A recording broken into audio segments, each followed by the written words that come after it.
बोलो जयकारा बोल मेरे श्री गुरु महाराज की जय। बोलो साचे दरबार की जय। बोलो कार्तिक महात्म की जय। सब प्रकार के विघ्नों का नाश करने वाले गणेश जी, सारी सृष्टि का पालन करने वाले भगवान विष्णु, ज्ञान की दाता सरस्वती जी, सब पुराणों के कर्ता श्री व्यास जी तथा सभी ज्ञानी जनों के चरण कमलों में नमस्कार करके भगवान की श्रद्धा और भक्ति रस में डूबे हुए कार्तिक मास की कथा कहता हूँ। सभी पापों से मुक्ति दिलाकर इस लोक में सर्व सुख, धन, वैभव, रिद्धि सिद्धि और अंत में मोक्ष प्रदायक है यह पावन कथा। प्रथम अध्याय। एक समय धर्म के गूढ़ रहस्यों, ज्ञान, विज्ञान और शास्त्रों में वर्णित कथाओं पर गहन चर्चा करने हेतु 88,000 ऋषि मुनि नैमिषारण्य तीर्थ में एकत्रित हुए। उनके मध्य महर्षि वेदव्यास के सुयोग्य शिष्य सूत जी महाराज ऐसे सुशोभित हो रहे थे जैसे आकाश में तारों के मध्य चंद्रमा। धर्म के सभी गूढ़ रहस्यों, 4 वेदों, 6 शास्त्रों और 18 पुराणों के ज्ञाता श्री सूत जी से शौनकादि 88,000 ऋषि मुनियों ने कहा, हे मुनि श्रेष्ठ श्री सूत जी, आप कृपा करके हमें ऐसा सरल उपाय बताइए जिससे हमारी इस महाघोर कलयुग के प्रहार से रक्षा हो सके।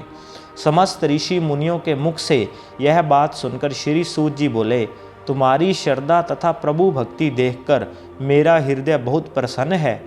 इसी से आज मैं तुम्हें कार्तिक महात्म्य की पावन कथा सुनाता हूँ। इसके सुनने से इस कली काल में मनुष्य के समस्त पाप नष्ट हो जाते हैं और मनुष्य वैकुंठ में वास पाता है। सो आप सावधान होकर सुनिए। एक समय सभी जीवों का भला चाहने वाले ब्रह्मा जी के पुत्र श्री नारद मुनि ब्रह्मलोक में पहुंचकर जगत रचिता श्री ब्रह्मा जी को नतमस्तक प्रणाम करके विनीत भाव से पूछने लगे, हे जगत पिता, कृपा करके आप कोई ऐसा धर्मोपदेश सुनाने की कृपा करें जो इस कली काल में सब पापों को नष्ट करके मोक्ष देने वाला हो। नारद जी की श्रद्धा युक्त बात सुनकर ब्रह्मा जी बोले, हे पुत्र, तुमने संसार के कल्याण हेतु यह बात पूछी है। तुम्हारी भगवान के चरणों में सच्ची श्रद्धा और भक्ति देखकर आज मैं तुम्हें कार्तिक मास का पावन महात्म्य सुनाता हूँ, जिसके पढ़ने और श्रवण करने से मनुष्य के समस्त पाप नष्ट हो जाते हैं और वह इस संसार में सुख भोगकर अंत में वैकुंठ धाम को प्राप्त करता है।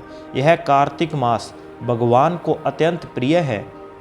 कार्तिक मास में किया हुआ व्रत, दान, नियम, संयम, पूजा पाठ, कथा श्रवण और भगवान के नाम का जप व कीर्तन अत्यंत फल प्रदान करते हैं। कार्तिक मास में भगवान का गुणानुवाद सब प्रकार से फलदायक होता है। कार्तिक मास में भगवान के प्रति किया गया प्रत्येक धार्मिक कृत्य सबसे बढ़कर फल देता है। इससे बढ़कर कोई तप और यश नहीं है। तुमने संसार की भलाई के लिए यह उत्तम प्रश्न किया है, सो मैं कार्तिक मास के महात्म्य की पुण्यदायिनी कथा कहता हूँ। अब तुम श्रद्धा युक्त और सावधान होकर सुनो। कार्तिक स्नान करने वाले मनुष्य को प्रातःकाल ब्रह्म मुहूर्त में उठकर शौच आदि से निवृत्त होकर 12 अंगुल लंबी सुगंधि युक्त वृक्ष का दातुन करनी चाहिए। परंतु याद रहे कि श्राद्ध, सूर्य अथवा चंद्र ग्रहण और एकम अमावस्या, छठ, नवमी, एकादशी और रविवार को दातुन नहीं करनी चाहिए। जिस दिन दातुन न करनी हो उस दिन पानी से 12 कुल्ले करके मुंह को खूब साफ कर लेना चाहिए। जब 2 घड़ी रात्रि शेष रहे तब काले तिल, चंदन, चावल, पुष्प तथा कुशा लेकर तालाब, कुंड, नदी, संगम अथवा किसी भी तीर्थ स्थान पर जाएं। वहां हाथ जोड़कर प्रार्थना करें, हे भगवान, आप एवं श्री लक्ष्मी जी को प्रसन्न करने के लिए मैं समस्त कार्तिक मास में स्नान करूंगा।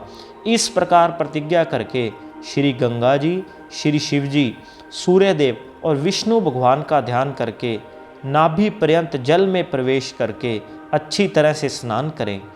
फिर जल से बाहर निकलकर देवता, ऋषि और पितरों का तर्पण करे। स्नान करके भेड़ बकरी की दूल से बचना चाहिए तथा छींक, थूक, कुत्ता, कौवा, ऊंट, उल्लू आदि से भी बचना चाहिए। यदि भूलवश इनमें से किसी का स्पर्श हो जाए तो पुण्य स्नान करना चाहिए।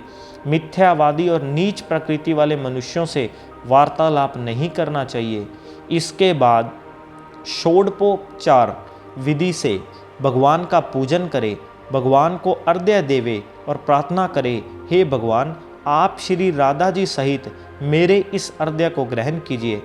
इस प्रकार प्रार्थना करके पहला आवाहन, दूसरा पाद्य, तीसरा अर्घ्य, चौथा आचमन, पांचवां स्नान, छठा वस्त्र, सातवां चंदन, आठवां अक्षत, नौवां पुष्प, 10वां धूप, 11वां दीप, 12वां नैवेद्य, 13वां तांबुल, 14वां पुंगी फल, 15वां दक्षिणा, 16वां नमस्कार, यह 16 चीज़ें मूर्ति को अर्पण करते हुए तुलसी की मंजरी से भगवान की षोडशोपचार पूजा आराधना करनी चाहिए।